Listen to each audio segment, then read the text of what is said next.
Baik, saya mulai semuanya. Assalamualaikum warahmatullahi wabarakatuh. Waalaikumsalam warahmatullahi wabarakatuh. Bismillahirrahmanirrahim. Alhamdulillahirrabbilalamin. Alhamdulillah kita diberikan kesehatan keselamatan pada malam hari ini.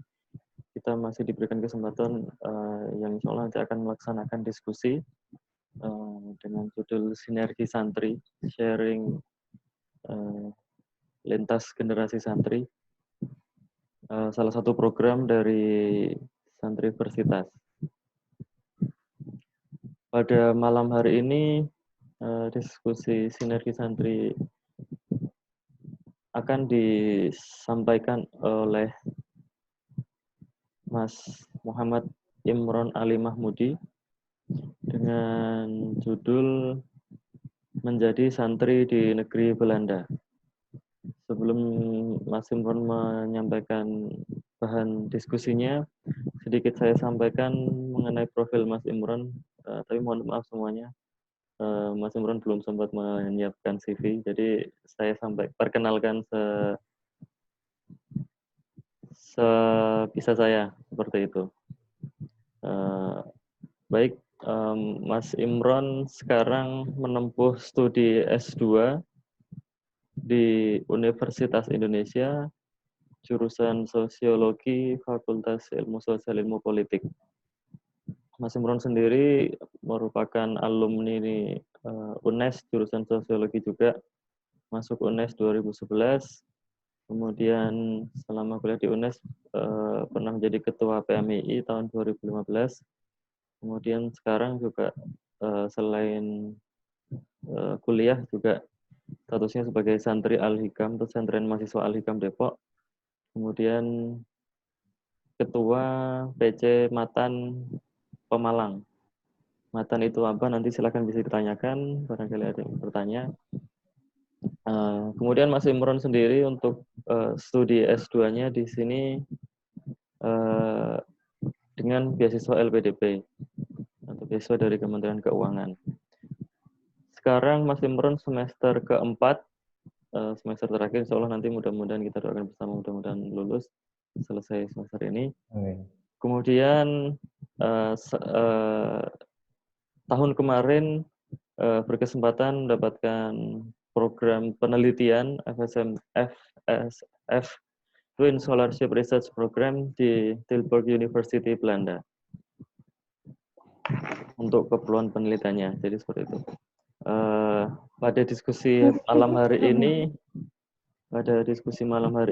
untuk keberlangsungan diskusi nanti, mohon untuk teman-teman selama diskusi untuk agar lebih kondusif untuk memute Zoom masing-masing agar nanti bisa lebih kondusif akan disampaikan oleh narasumber. Jadi seperti itu. Diskusi malam hari ini nanti akan Mas Imron menyampaikan pengalamannya selama di Belanda, bagaimana menjadi santri di sana, kesempatannya atau peluangnya apa saja, kemudian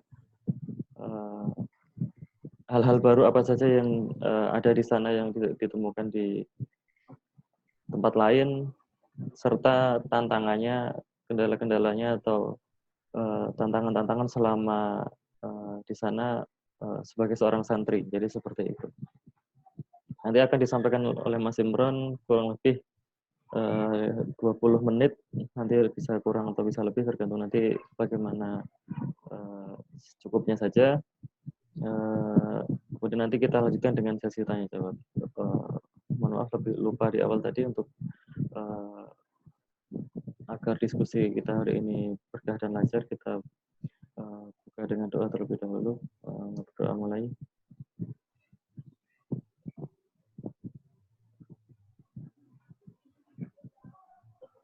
Cukup. Baik, berikutnya sesi diskusi akan disampaikan oleh Mas Imron. Silahkan kepada Mas Imron, kami persilahkan. Baik, terima kasih Mas Hamid. Assalamualaikum warahmatullahi wabarakatuh semuanya. Waalaikumsalam. Bismillah, alhamdulillah, Allahumma shalli ala sayyidina Muhammad, amma ba'du. Seperti yang sudah dijelaskan Mas Hamid tadi ya, bahwa saat ini mungkin saya mengulas sedikit lagi tentang apa yang sedang saya lakukan. Saya sedang menempuh kuliah di Universitas Indonesia saat ini semester 4 dan saat ini sedang melaksanakan riset sebelumnya. Riset saya untuk tesis saya ada di Rembang di Lasem. Jadi yang nanti akan saya sampaikan di Belanda itu bukan riset tesis saya, tapi riset yang lain. Artinya riset tesis saya saat ini sedang saya kerjakan. Itu yang saya kira perlu saya sampaikan supaya tidak ada barangkali salah paham kenapa kemudian saya mendapatkan beasiswa LPDP tapi melakukan riset di Belanda. Mengenai riset saya di Belanda, jadi saya riset atau ke Belanda tahun lalu di bulan Mei tanggal 20, sekitar 20-an, 23 ke Belanda selama dari Mei sampai Agustus, kurang lebih 90 hari. Jadi riset itu dibiayai oleh Franseda Foundation. Franseda adalah salah satu menteri pada zaman Soeharto atau era Orde Baru ya. Jadi beliau dulu pernah kuliah di Tilburg University dan beliau menjalin hubungan yang sangat dekat dan emosional dengan masyarakat di Tilburg, bahkan mengadvokasi beberapa kasus dan persoalan yang ada di Tilburg, salah satunya misalnya kemiskinan, kemudian juga pendidikan masyarakat di Tilburg. Dan setelah pulang beberapa tahun kemudian, bahkan setelah beliau meninggal, ada beberapa tokoh di Tilburg yang menginisiasi untuk mendirikan satu lembaga atau foundation yang dinamakan kemudian adalah Franseda Foundation. Dan Franseda Foundation ini memiliki beberapa program, salah satunya yang saya ikuti kemarin adalah Twin Scholarship. Kenapa disebut Twin Scholarship? Karena program itu mendelegasikan dua atau twin ya, kembar saudara kembar begitu, di Indonesia dan di Belanda. Yang di Belanda adalah Universitas Tilburg atau Tilburg University. Yang di Indonesia ada dua universitas, yaitu Universitas Indonesia dan Atmajaya. Kenapa Universitas Indonesia? Karena sebenarnya anak dari Pak Franseda ini adalah dosen di Universitas Indonesia. Lebih tepatnya dosen di sosiologi. Jadi saya juga mahasiswa beliau. Kemudian kenapa di Atmajaya? Karena salah satu pendiri Atmajaya itu Pak Franseda.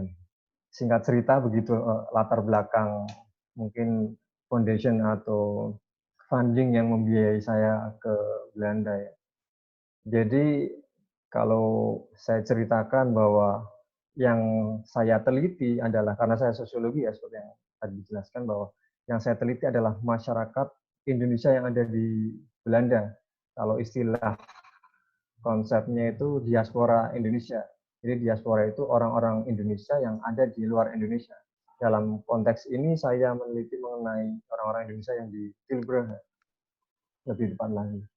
Tilburg adalah satu kota kecil di Belanda, lebih dekat ke Belgia, dan bisa dibilang kota yang cukup sepi.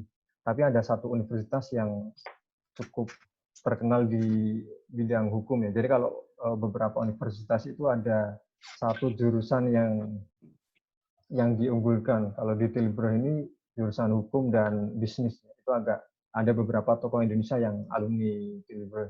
Ya, salah satunya Pak Franseda itu yang jadi Menteri Ekonomi pada era Soeharto. Jadi seperti saya ceritakan tadi bahwa Tilburg adalah kota kecil sehingga cukup bagi saya itu cukup nyaman untuk ditinggali karena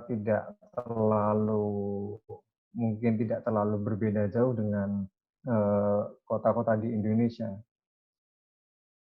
Berbeda dengan misalnya di Amsterdam atau di Den Haag ya, di situ itu adalah kota teramai di Belanda, Amsterdam dan Den Haag. Jadi kalau orang Indonesia di sana jalan-jalan gitu, itu nggak saling sapa karena udah sangat sering sekali mereka bertemu, jadi ya udah biasa aja gitu.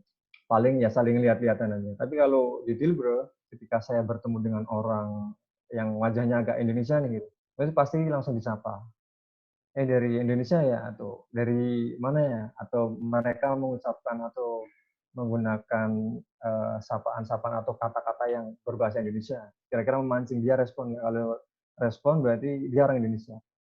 Lah, itu kan bagi saya itu kan cukup sulit untuk meneliti atau melihat mana saja nih yang orang Indonesia, karena kan wajah tidak kadang-kadang tidak menunjukkan background-nya. Misalnya Mas Hamid itu wajahnya lebih atau namanya agak ke Arab-Araban, Abdul Hamid itu. Wajahnya mungkin agak Timur Tengah atau misal Mas Tomo agak ke Afrika atau Amerika, tapi kan belum tentu begitu. Makanya eh, itu bagi saya cukup sulit untuk bagi saya yang pertama kali ke Belanda dan belum mengenal masyarakat di sana, itu cukup sulit untuk mendekati masyarakat. Lah, bagaimana sih kemudian saya itu melakukan interaksi, kemudian mendekati masyarakat, mengenal masyarakat, kemudian sampai meneliti. Itu kan butuh trust, butuh kepercayaan, butuh apa ya pendekatan yang lebih intens lagi dibandingkan ketika kita cuma punya kepentingan atau punya tujuan untuk sekedar kenal saja. Tapi ketika kita riset kan kita harus observasi, karena riset saya kualitatif ya observasi, wawancara, kemudian juga mungkin melakukan beberapa percakapan yang lebih mendalam dengan orang tersebut. Dan disinilah apa ya bagi saya bekal saya menjadi santri itu sangat sangat eh, kepake gitu ya, sangat ya banyak manfaatnya ketika saya berada di Belanda ini. Salah satunya bagaimana permulaan saya bisa mengenal orang-orang Indonesia yang ada di sana adalah menggunakan peci ini. Jadi saya tahun lalu itu kebetulan itu di Mei itu kan bulan puasa ya. Kemudian di awal Mei, Juni, di awal Juni itu Idul Fitri. Nah, pada saat Idul Fitri itu saya menggunakan peci ini, kemudian jas, mungkin kalau jas agak Eropa ya, tapi kalau peci ini kan udah peci songkok nasional gitu. Jadi orang tahu kalau ini adalah identitas masyarakat Indonesia, terlebih lagi santri atau kalangan Muslim yang menjadi mayoritas. Jadi kalau saya pakai peci ini, kira-kira orang lihat saya adalah orang Indonesia gitu. Nah, itu salah satu apa ya keuntungan saya mengenal budaya dan tradisi santri dengan mengenakan peci ini. Jadi pada waktu Idul Fitri saya menggunakan peci dan baju atau jas pondok ini sebenarnya pondok pesantren saya bawa ke sana sengaja dan ketika itu setelah selesai Idul Fitri atau sholat Id kan ada salam-salaman meskipun salam-salamannya beda. Kalau orang saya kebetulan melakukan atau melaksanakan salat Idul Fitri di masjid komunitas masyarakat Maroko yang ada di Belanda. Jadi sedikit sekali orang Indonesia. Pada waktu itu memang belum kenal atau belum punya link untuk masuk ke orang-orang Indonesia. Saya pakai peci ini setelah sholat Id, salam-salaman, saya disapa oleh salah satu orang langsung minal aidin wal faizin Indonesia ya gitu. Saya bilang iya Pak, kok tahu Pak ya baju kamu itu sangat Indonesia. Beliau bilang begitu tapi ngomongnya agak agak kurang lancar beliau, bahasa Indonesia beliau agak kurang lancar. Setelah beberapa melakukan chit-chat ngobrol dengan orang tersebut, saya mengetahui bahwa beliau adalah orang Maluku yang sejak tahun 50-51 itu pindah ke Indonesia. Jadi kalau teman-teman tahu mengenai isu Maluku, dulu ada RMS Republik Maluku Selatan yang beberapa apa ya tentara Belanda itu diambil dari Maluku. Jadi Maluku itu dulu kan pusat rempah-rempah Indonesia. Jadi salah satu yang menjadi daya tarik Belanda di Indonesia itu Kepulauan Maluku. Dan di sana banyak orang-orang yang ketika Indonesia merdeka itu kemudian hijrah ke Belanda. Karena di Indonesia tidak mendapatkan cukup mungkin beberapa kepentingan mereka yang tidak terwadai gitu. akhirnya bahkan banyak sekali orang-orang Maluku yang ada di Belanda karena hijrah pada tahun 1950 itu. Salah satunya yang tadi saya ceritakan, nama beliau saya agak lupa tapi marganya adalah Lesi. Jadi orang Maluku itu kan punya marga, jadi bisa diketahui belakangnya apa. Kemudian saya ngobrol, diajak sama beliau, nanti sore mampir ke rumah saya kasih alamatnya, kamu harus datang, kita makan-makan nanti makanan Indonesia. Saya langsung mengiyakan saja, saya minta nomornya, kemudian saya sore harinya ke rumah Bapak Lesi itu, dan ya kalau di Belanda itu cukup mudah mencari alamat, artinya ketika kita dikasih satu alamat, jalan apa, nomor berapa, kotanya apa, itu insya Allah akan ketemu lah, tidak perlu tanya-tanya, tapi pakai Google Maps itu sudah sangat spesifik. Saya ke situ, kemudian ke rumah Bapak Lesi itu, di sana beliau punya keluarga besar beserta beberapa anaknya yang ya ada yang bisa ngomong Indonesia, ada yang ngomongnya Belanda, ada yang ngomongnya bahasa Inggris. Cuma kebanyakan sih masih bisa bahasa Indonesia, meskipun anak, jadi cucunya Pak Lesi ini sudah nggak bisa ngomong bahasa Indonesia lagi.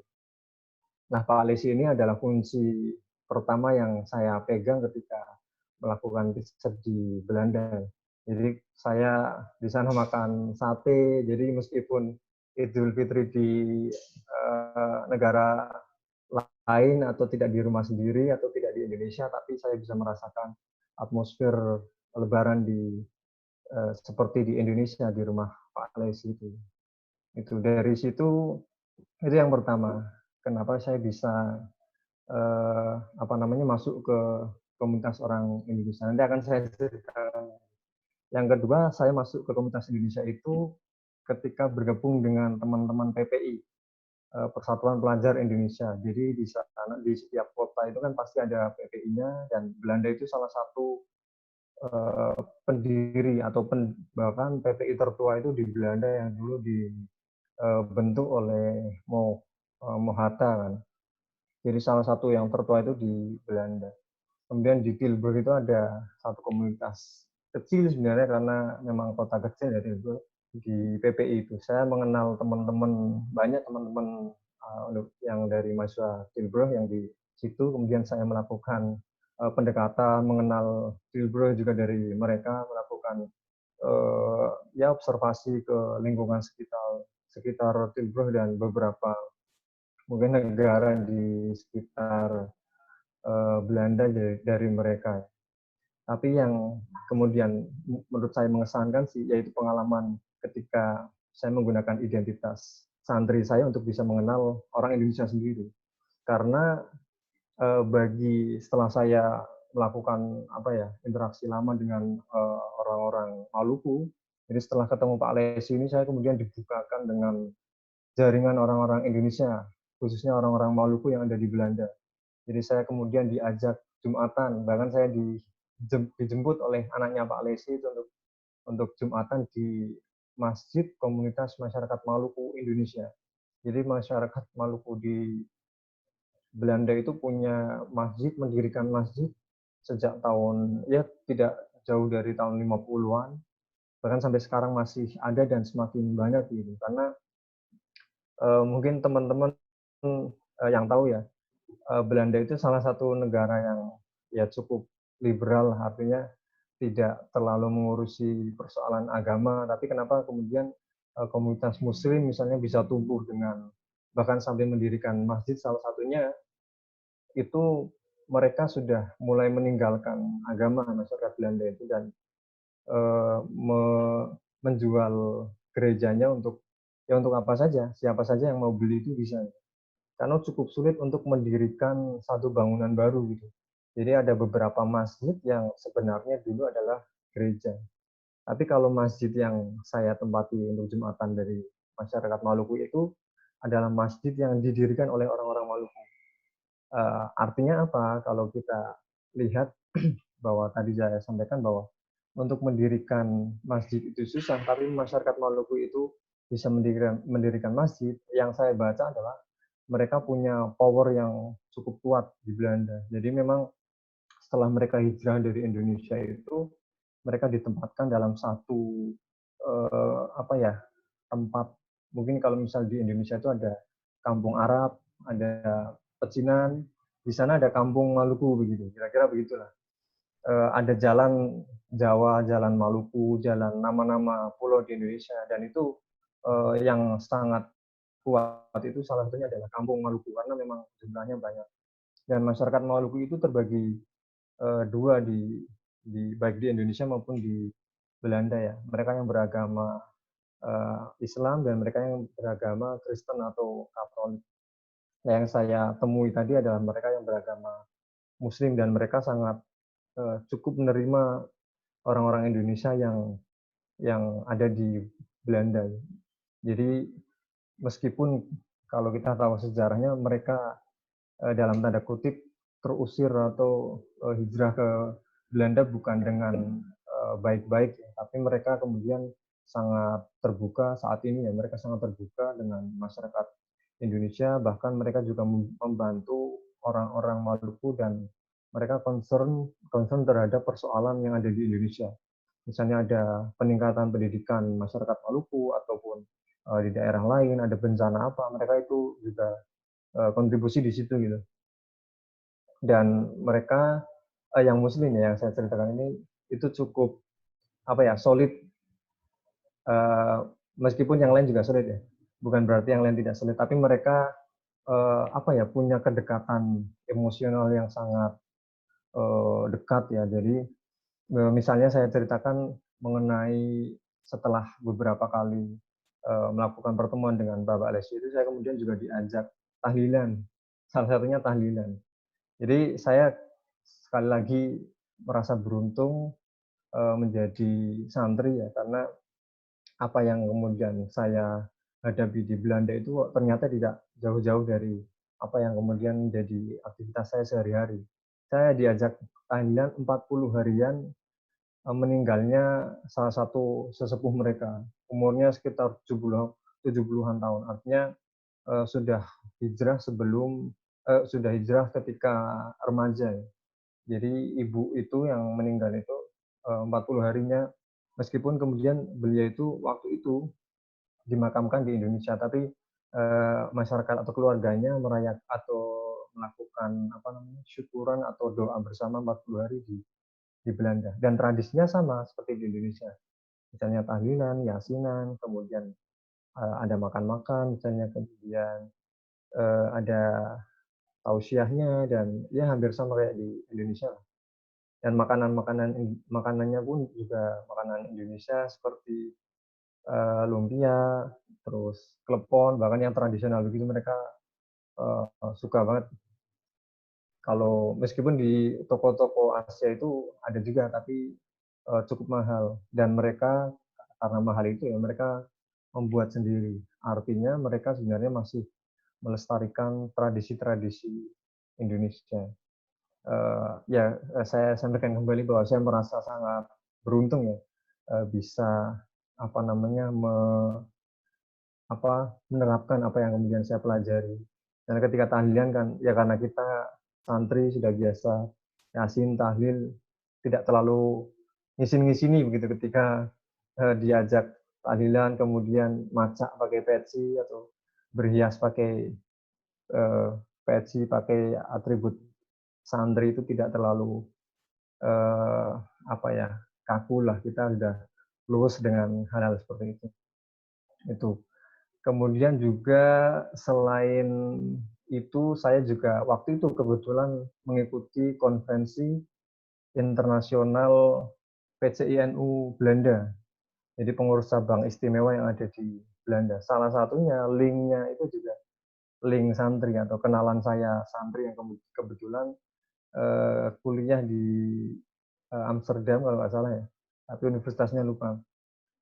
Dia mengabari bahwa akan ada konferensi internasional PCNU, kemudian saya dikabari, saya ikut ke sana dan ya ternyata yang datang Pak Menteri Agama, kemudian Kiai Yahya Khalil Stakuf, kemudian ada beberapa tokoh-tokoh lah, termasuk misalnya siapa sih, Pak Zasro dan macam-macam. Ya di situ ternyata juga ya banyak banyak banget ternyata orang-orang NU yang ada di Belanda, dan kemudian setelah saya ikut acara itu, saya kemudian yang ngobrol dengan ketua NU di situ, kemudian Rois Surya, karena saya kan butuh wawancara mereka juga, karena mereka bagian dari diaspora yang kemudian saya teliti. Ya dengan apa namanya background santri saya agak mudah juga masuk ke sana ketika misalnya saya melakukan wawancara dengan Rois Surya PCI NU Belanda. Ternyata ya beliau orang Kudus, dan kebetulan saya mondok di Alikam yang diasuh oleh Gus Yusron. Gus Yusron itu putranya Kiai Hasyim Muzadi, dan istrinya Gus Yusron itu ternyata ini Syifa, ya, Syifa Salma namanya. Itu masih keponakannya Rois Surya tadi. Jadi ini agak personal begitu. Makanya ketika saya wawancara beliau, saya kebetulan sekali saya menggunakan lagi-lagi peci dan jas Alikam, dan beliau tahu, oh sampean Alikam ya. Itu keponakan saya itu di situ. Gitu. Saya kira kan santri, ternyata malah pengasuhnya gitu. Dan ya itu salah satu keberuntungan bagaimana saya istilahnya nyantri di Belanda. Setelah itu banyak sekali, kemudian misalnya baik dari komunitas masyarakat Maluku maupun dari PPI yang kemudian mengantarkan saya untuk apa namanya mendekati masyarakat yang ada di Belanda.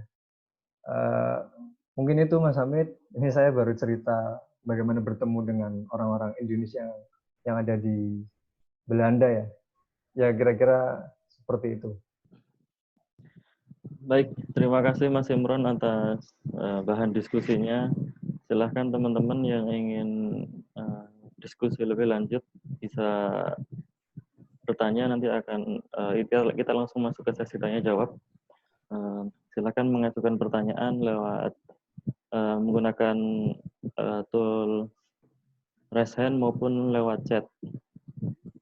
Jadi seperti itu. Oke, itu barangkali bisa dijawab Mas Imron. Sudah ada yang bertanya melalui chat. Nah, yang pertama, Mas, bolehkah cerita tentang studi S2-nya gimana? S2-nya, kalau saya studi S2-nya home-nya ya di UI itu tadi. Di jurusan sosiologi. Kenapa milih sosiologi?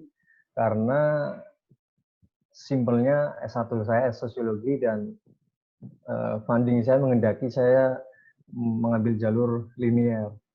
Tapi secara pribadi saya, alasan saya mengambil sosiologi karena ya memang suka mempelajari masyarakat, yang pertama. Yang kedua adalah suka belajar dari masyarakat.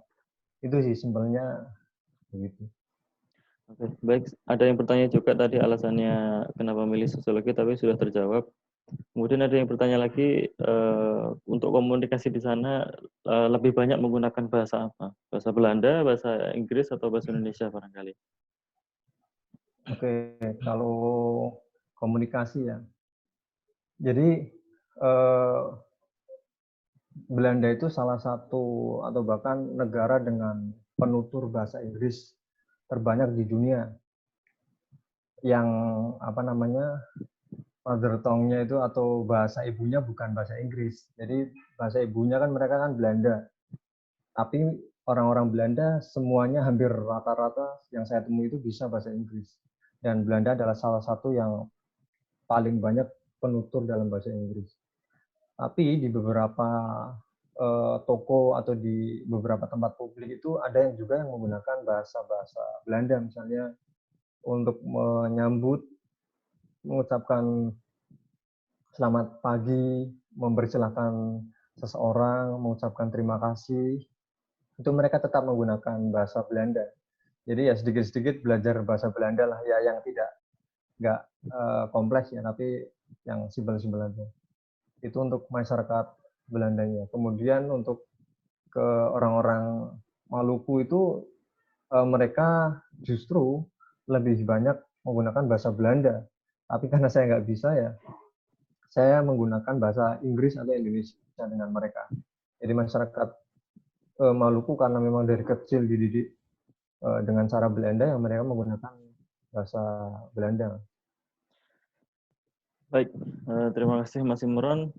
Untuk pertanyaan berikutnya, ada yang menanyakan tips dapat beasiswa LPDP dan bagaimana bertahan hidup di negara yang masih sedikit Muslim. Artinya Muslim masih, sorry. Sorry.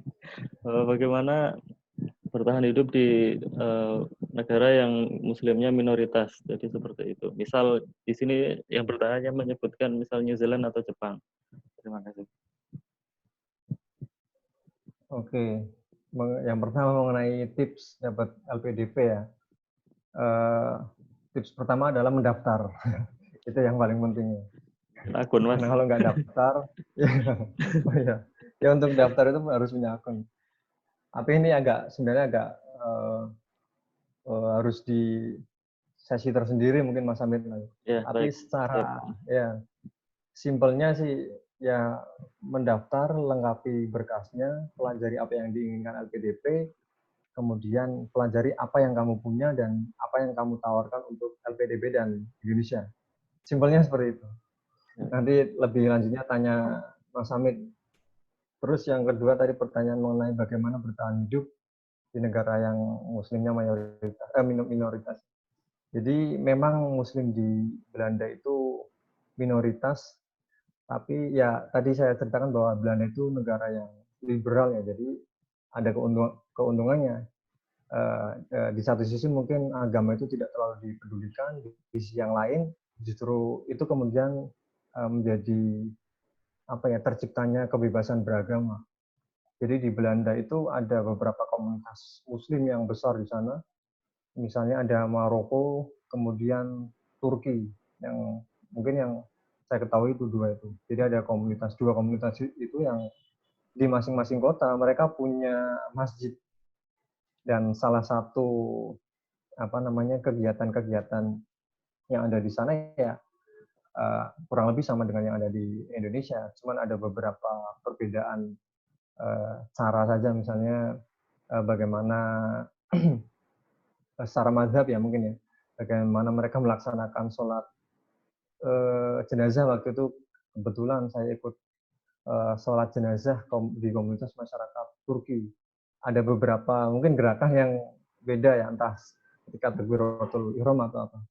Tapi pengalaman yang cukup mengesankan bagi saya adalah hidup atau ketika itu puasa di Belanda.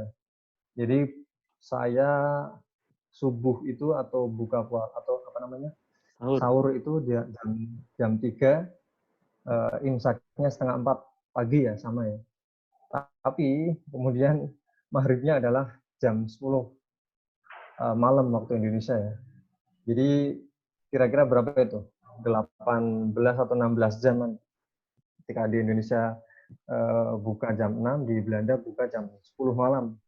Dan isaknya itu jam setengah 12 malam. Jadi kalau saya ikut tarawih di sana, itu pulangnya itu jam 1. Saya pernah ikut tarawih di komunitas masyarakat Turki di sana, dan pulang jam 1 dari masjid menuju ke penginapan saya itu udah sepi banget dan gelap. Dan saya naik sepeda, jadi saya sehari-hari naik sepeda di Belanda karena memang banyak atau bahkan mayoritas orang itu menggunakan sepeda untuk mobilitas ya. Ya itu mungkin sedikit bagi saya bukan kendala sih, tapi ya pengalaman menarik saja. Bagaimana bisa puasa selama itu, karena sebenarnya ada yang lebih lama lagi, 20 jam itu kayaknya ada. Tapi ikut di komunitas masyarakat Turki itu saya ikut buka bersama, dan masyarakat Turki juga sangat kompak. Mereka mengajak anak istrinya ke masjid semuanya dan melaksanakan buka bersama. Yang paling menarik itu ketika mendekati buka puasa, mereka menghitung 5, 4, 3, 2, 1, kemudian ada yang azan dan ya beberapa orang teriak-teriak seperti ya merayakan Lebaran, padahal itu adalah buka puasa dan kegiatan sehari-hari. Tapi ya mereka sangat bersemangat, dan yang cukup menarik lagi adalah menu makanan di sana itu kelihatannya enak. Ada susu murni, kemudian ada beberapa makanan daging-dagingan dan nasi. Ternyata rasanya sangat aneh. Dan ketika saya minum susu sapi murni itu apa ya bahasa Indonesia, amis ya, amis gitu loh. Ya saya agak nggak doyan gitu. Dan nggak enak ketika mereka sudah mengambil ngantri banyak banget, dapat susu sebotol begini, mereka menghabiskan dan sangat lahap makannya. Tapi saya agak nggak doyan dan nggak enak gitu. Akhirnya saya paksakan makan sampai habis, dan ya ada sisa sedikit.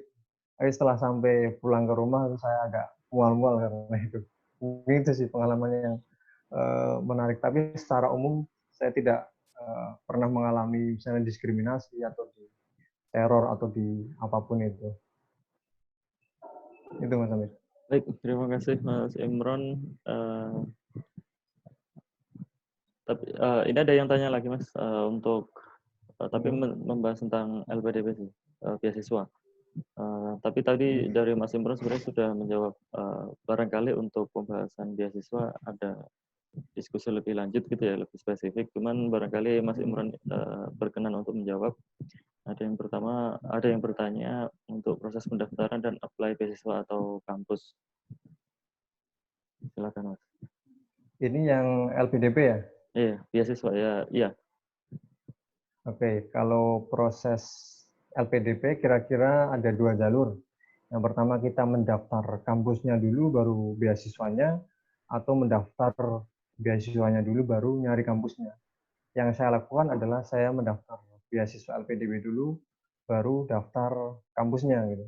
Karena ya sobat miskin dan tidak terlalu berani ya untuk kemudian mengambil resiko kuliah dulu terus nyari beasiswa.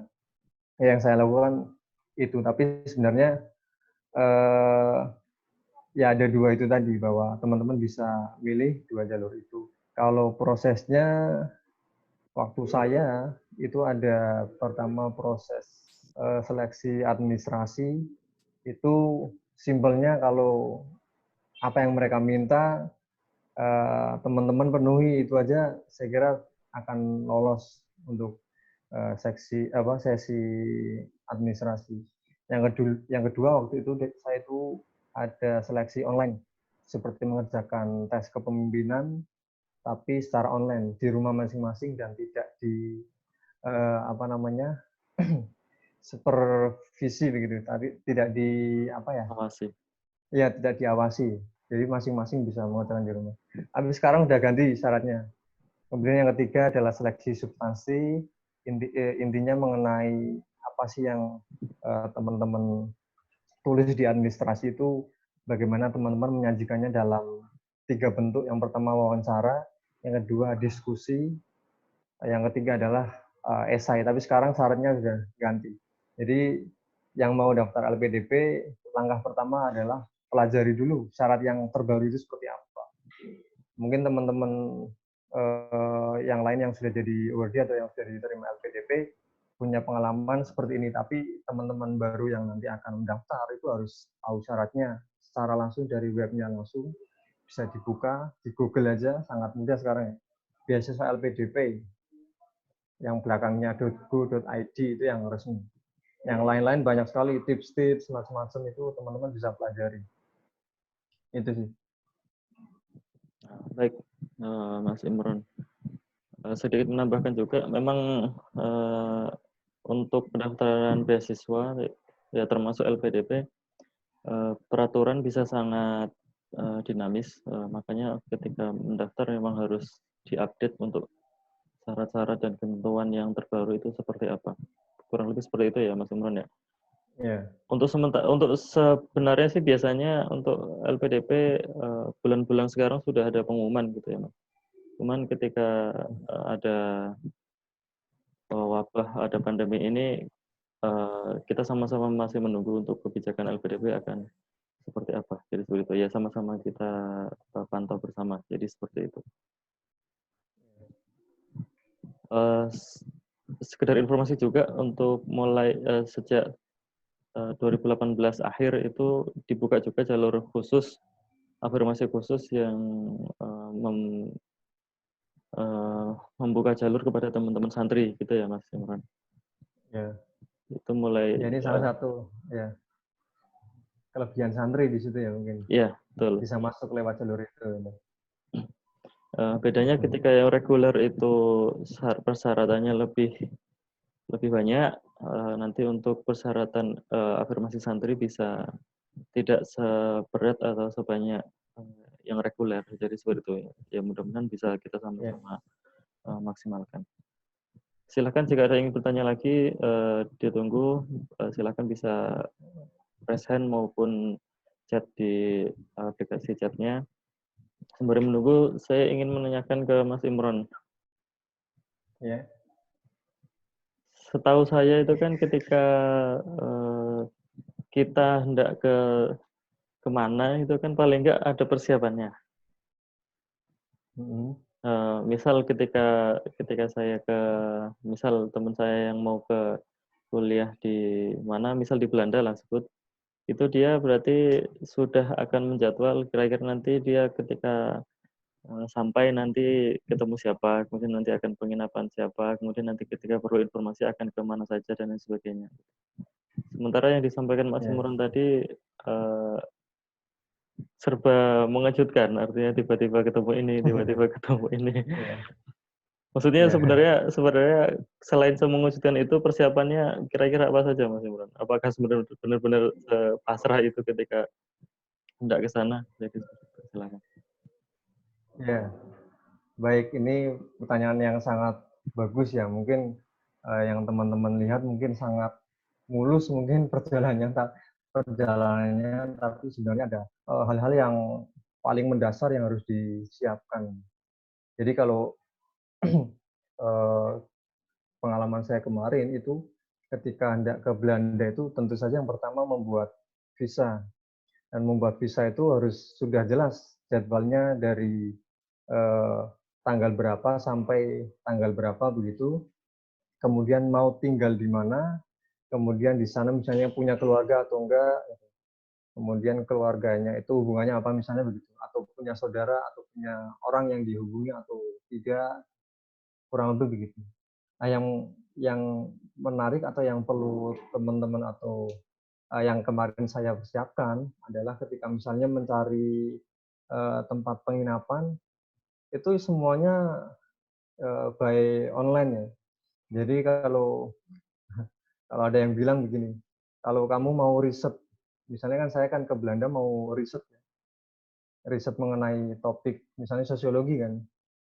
Kamu kalau mau riset sosiologi aja kan butuh persiapan, ada proposal, ada macam-macam. Begitu juga ketika kamu mencari penginapan. Kalau kamu nggak bisa nyari penginapan atau riset mengenai hal apa saja yang dibutuhkan, misalnya penginapan dan sebagainya, kamu tidak akan bisa bertahan untuk riset dengan topik kamu begitu.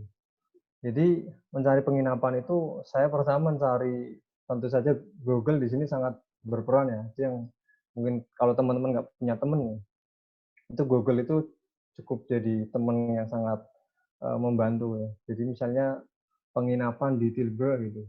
Saya cari keyword itu, kemudian ada link masuk, kemudian melakukan janjian, kemudian mengecek ini penginapan bonafit atau enggak, reviewnya bagaimana, apakah pernah melakukan misalnya penipuan ataupun pernah ada pengalaman buruk konsumennya atau seperti apa. Itu yang harus di-riset. Kemudian fasilitasnya apa saja, bayarnya berapa, peraturannya ketat apa enggak, kira-kira saya bisa mengikuti peraturan itu atau enggak, itu yang harus di-riset dan itu butuh waktu yang cukup lama. Waktu itu saya pengumuman diterima itu Desember sampai persiapan sampai berangkat itu Mei. Jadi ada 5 bulan saya persiapan untuk mencari segala hal yang kemudian dibutuhkan di Belanda. Karena saya menentukan waktu sendiri, mau berangkat kapan itu terserah. Jadi saya harus menentukan dulu apa yang harus saya lakukan di Indonesia untuk bisa bertahan hidup di Belanda. Begitu juga selain penginapan ya, juga akses, misalnya akses dari penginapan itu ke transport atau fasilitas publik itu seperti apa ya? Ke pasar, kemudian ke stasiun, ke halte bus itu seperti apa, kemudian perjalanan atau mobilitasnya itu menggunakan apa, apakah sepeda atau motor atau nyewa mobil atau seperti apa, itu kan harus di riset dan biayanya berapa, itu harus di riset semua. Makanya sebenarnya apa ya, pergi ke Belanda bagi saya adalah kerja riset. Jadi mengetahui apa yang akan saya hadapi, kemudian mempersiapkan plan B-nya seperti apa, plan C dan sebagainya, kemudian menjalani itu. Nah, di situ kemudian banyak pembelajaran, misalnya bagaimana mengenal orang-orang baru, kemudian bagaimana percaya terhadap sesuatu, informasi, berita, dan sebagainya, percaya terhadap situs yang terpercaya atau yang bisa dipertanggungjawabkan atau tidak, itu adalah kerja-kerja riset yang bagi saya cukup berharga ya. Kemudian selain Google tadi, bantuan Google tadi, saya juga cukup terbantu oleh teman-teman PPI. Jadi ketika sampai di Belanda, saya kan turun di Amsterdam ya. Di Amsterdam biasanya ini teman-teman yang mau studi di Belanda itu dijemput oleh PPI. Jadi karena bingung banget ketika nyampe di Belanda itu nggak tahu harus kemana, harus naik apa ya. Meskipun saya udah riset kan, naik naik kereta dari stasiun ini ke stasiun ini. Tapi persoalan tempat stasiunnya di mana atau port stasiunnya di mana itu yang saya tidak bisa riset kan, karena jalan-jalannya kan pasti sangat susah gitu. Nah, itulah dibutuhkan teman-teman PPI waktu itu. Tapi waktu itu kebetulan sekali sedang UTS, jadi nggak ada satupun teman PPI yang jemput. Nah, disinilah kemudian diuji bagaimana kita mengenal orang-orang baru, terutama orang-orang Belanda, dan waktu itu perjalanan dari Indonesia ke Belanda itu kalau nggak salah 14 atau 16 jam. Jadi ketika nyampe di Belanda itu cukup bingung, kayak waduh ini tempat apa, orang-orangnya seperti apa, orang-orang baru semua, dan kalau istilahnya ya jet lag. Makanya ketika diajak ngomong itu agak loadingnya tuh lama. Selain juga kaku atau apa ya, agak kaku, mereka juga menggunakan sapaan pertamanya biasanya bahasa Belanda. Mereka defaultnya mereka ngomongnya bahasa Belanda. Kalau kita kode pakai bahasa Inggris, kemudian mereka baru pakai bahasa Inggris. Makanya cukup ya kaget lah atau jet lag.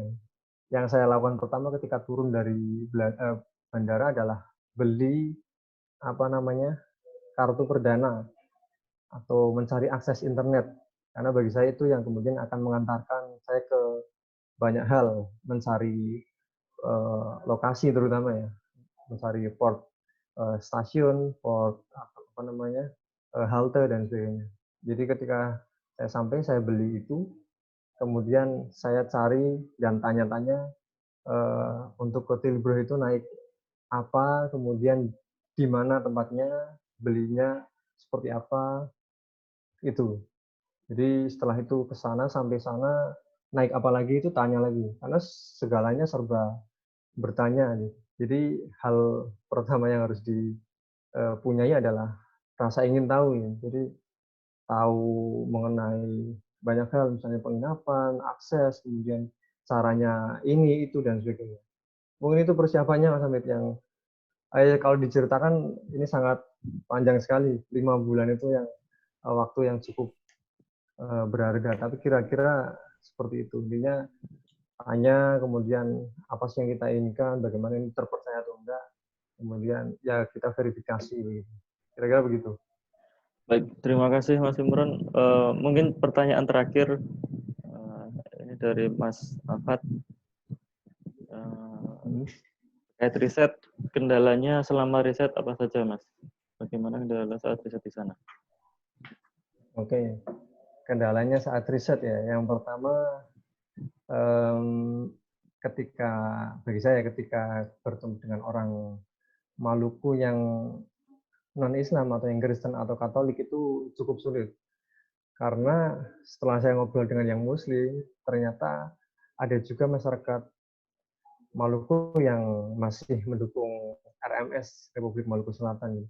Bahkan beberapa tahun terakhir itu mereka melakukan demonstrasi di depan sekolah Indonesia Den Haag atau sekolah Indonesia untuk orang-orang Indonesia yang ada di Belanda ya, melakukan demonstrasi terhadap Indonesia, yaitu simbolis sih, itu simbolis. Tapi dari situ saya tahu bahwa tidak semua masyarakat di sana itu menerima keberadaan orang Indonesia. Jadi saya perlu hati-hati juga memilih orang, tidak sembarang orang Indonesia itu bisa saya wawancarai.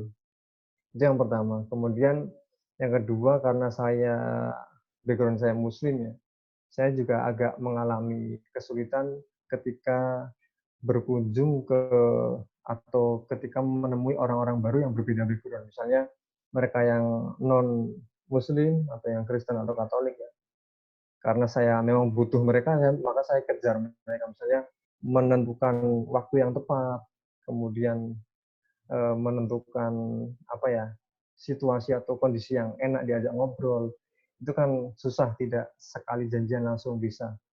Makanya ada salah satu wawancara saya yang dilakukan di gereja misalnya. Ya, saya harus ikuti mereka ke gereja, kemudian yang menunggu mereka melakukan ibadah, kemudian bertemu dengan orang-orang baru. Misalnya ketika mereka selesai melakukan ibadah, kemudian kan orang ramai makan-makan dan sebagainya. Saya ikut di situ dan karena orang baru ya, jadi kelihatan banget kan. Wah, ini orang baru nih, kayaknya baru gabung. Namanya siapa? Gitu. Imron Ali gitu kan, sangat Arab gitu.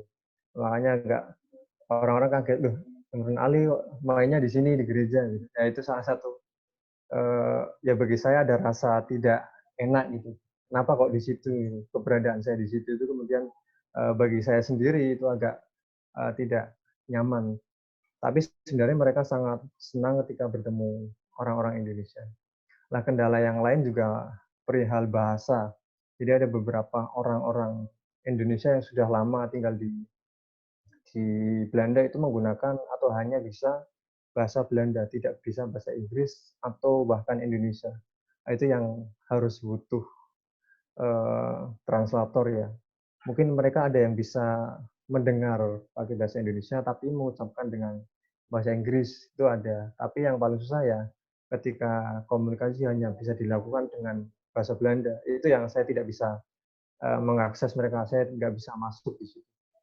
Kemudian hal lain yang menjadi kendala juga, misalnya ketika bimbingan dengan profesor yang ada di Tilburg, itu komunikasi beliau juga banyak sekali istilah-istilah yang kemudian pakai bahasa Belanda, meskipun sebenarnya bahasa Inggris juga, tapi ya memang komunikasi saya juga tidak terlalu lancar di bahasa Inggris, dan ditambah bapaknya atau profesornya juga menggunakan bahasa Belanda beberapa, makanya mungkin agak kendala di situ. Tapi overall sebenarnya tidak terlalu terkendala di proses bimbingan itu. Cuma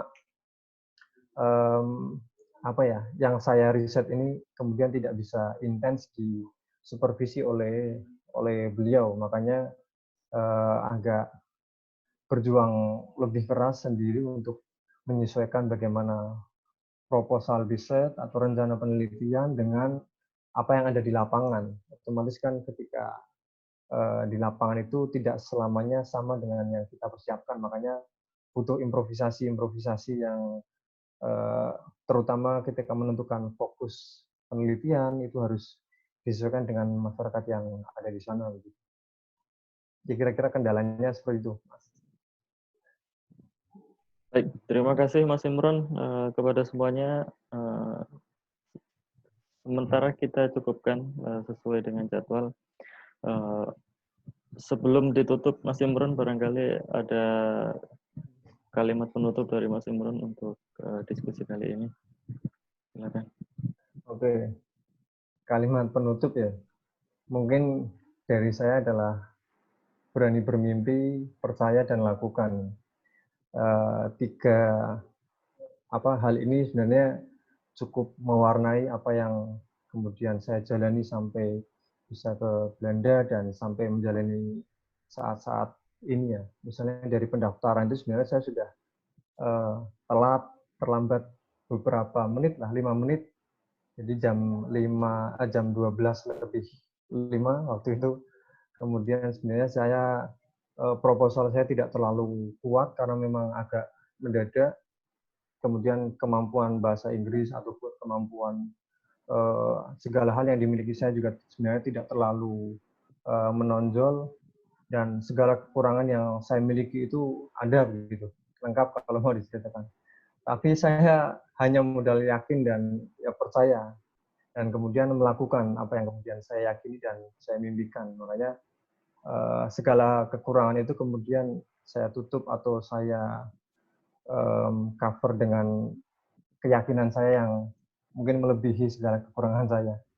Jadi ya terjadilah seperti apa yang kemudian teman-teman tadi dengarkan dengan segala kekurangan dan kelemahannya. Jadi sekali lagi saya tegaskan bahwa berani bermimpi, yakin dan lakukan, itu saja yang menjadi bekal untuk saya ke mana-mana seperti itu, Mas Andi. Baik, terima kasih kepada Mas Imron atas sharingnya pada malam hari ini. Barangkali Ade ingin berdiskusi lebih lanjut dengan Mas Imron. Mas Imron aktif di semua sosial media. Facebooknya saya perhatikan aktif. Kemudian Facebooknya sama seperti namanya ya, Mas. Kemudian Ali Imron. Ya, Ali Imron untuk Facebooknya. Kemudian Instagramnya juga bisa kontak lewat Instagram. Instagramnya Mas Imron @imronisme. Sangat mudah sekali. Kemudian maupun dengan media apapun nanti silahkan bisa dilanjut diskusi dengan Mas Imron. Dan untuk diskusi pada malam ini rekamannya akan nanti di-upload di channelnya Santri Universitas Nasional. Jadi seperti itu.